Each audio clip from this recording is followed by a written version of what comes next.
స్త్రీలలో గర్భాశయం లేదా పొత్తి కడుపులో నొప్పి ఎందుకు వస్తుందో తెలుసా? గర్భాశయంలో నొప్పికి కారణాలు అనేకం ఉన్నాయి. ఉదాహరణకు కొన్ని వ్యాధుల ద్వారా, లేదా నెలసరిలో సమస్యల వల్ల, లేదా అపెండిసైటిస్ వల్ల, లేదా మూత్రాశయంలో సమస్యల వల్ల కూడా గర్భాశయంలో నొప్పి వచ్చే అవకాశం ఉంది. పొత్తి కడుపులో నొప్పిని నిర్ధారించుకోవాలంటే నిపుణులైన వైద్యులను సంప్రదించడం మంచిది. అసలు ఈ నొప్పికి కారణాలేంటి, చికిత్స ఎలా ఉంటుందో ఇప్పుడు తెలుసుకుందాం.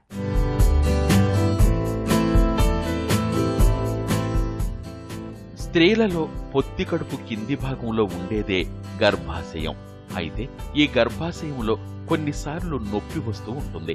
ఈ నొప్పికి కారణాలు చాలానే ఉన్నాయి. కారణాలు ఏవైనా గర్భాశయంలో నొప్పి సాధారణమే. గర్భాశయంలో నొప్పి లేదా పొత్తి కడుపులో నొప్పి మూత్రాశయంలో సమస్య వల్ల మొదలవ్వచ్చు, లేదా అండాశయంలో సమస్యల వల్ల కూడా మొదలవ్వచ్చు. కొన్నిసార్లు ఈ నొప్పి గర్భాశయం చుట్టూ ఉండే ఎముకలు లేదా కండరాలు, నరాలు, రక్తనాళాల్లో సమస్యల వల్ల కూడా కలుగవచ్చు.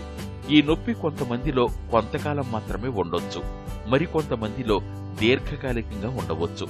కారణాలు ఏవైనా గర్భాశయంలో నొప్పిని గుర్తించగానే డాక్టర్ని సంప్రదించడం మంచిది. మామూలుగా గర్భాశయం నెలసరి సమయంలో ఏమవుతుందంటే లోపల పొర విడిపోయి అది బ్లడ్తో పాటు టిష్యూ బయటకు వచ్చేస్తూ ఉంటుంది. ఆ టిష్యూని బయటికి పంపించడానికి గర్భాశయం సంకోచించడం, వ్యాకోచించడం అంటే కంట్రాక్షన్స్ అనేవి జరుగుతాయి. ఈ గర్భాశయం లోపల పొర నుంచి ఆ సమయంలో ప్రోస్టాగ్లాండిన్ అనే హార్మోన్ విడుదలవుతుంది.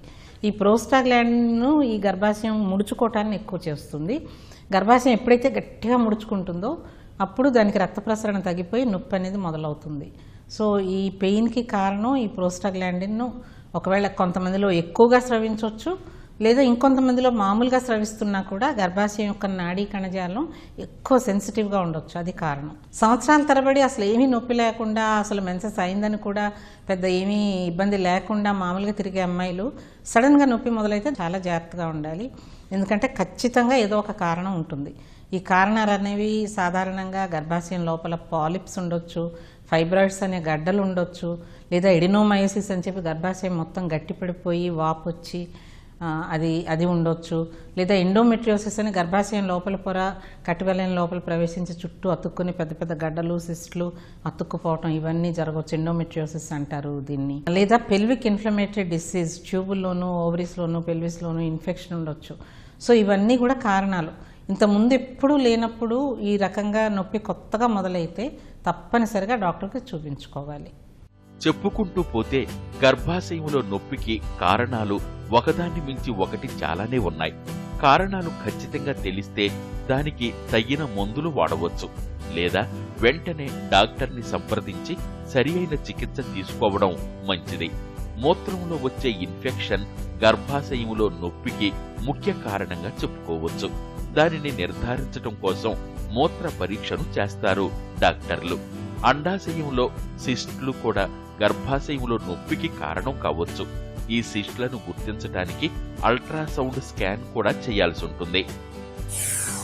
ముందు నుంచి ఉండే నొప్పికి పెద్ద ఎక్కువ పరీక్షలు చేయాల్సిన అవసరం లేదు. మామూలుగా వాళ్ళ లక్షణాలు వింటే మనకు అర్థమైపోతుంది.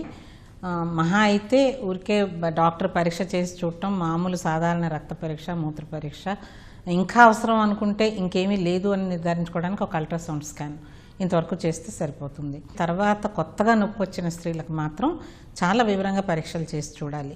మొట్టమొదటి అల్ట్రాసౌండ్ స్కాన్ చేసి చూడాలి. దాంట్లో కొంతవరకు మనకి ఒక సూచన అనేది ఎండోమెట్రియోసిసా, పాలిపా, ఫైబ్రాయిడా, పిఐడినా ఏముంది అన్నది ఒక సూచన లభిస్తుంది.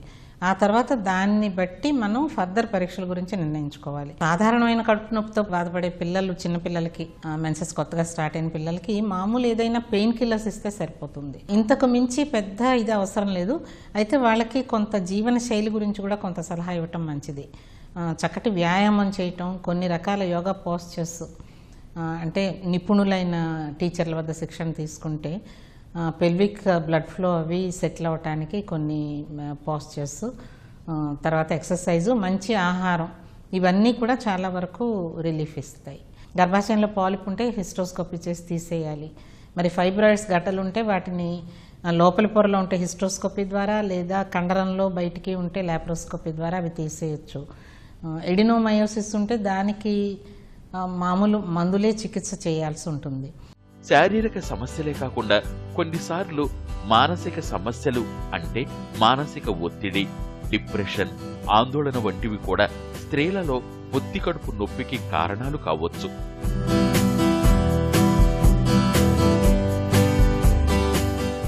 ఏ జబ్బుని నియంత్రించాలన్నా ఆరోగ్యంపై అవగాహన ముఖ్యం. అప్పుడే జబ్బుని నయం చేసుకోవడం కంటే జబ్బు రాకుండా నివారించుకోవడం ఎలాగో తెలుస్తుంది. అయితే మన ఆహారపు అలవాట్లు, జీవన శైలి వ్యాధుల నివారణకు పూర్తిగా సహకరించకపోవచ్చు. కానీ ఆరోగ్యమే ప్రధానమని తెలుసుకున్నప్పుడు జీవన శైలిని మార్చుకోవడం తప్పనిసరి.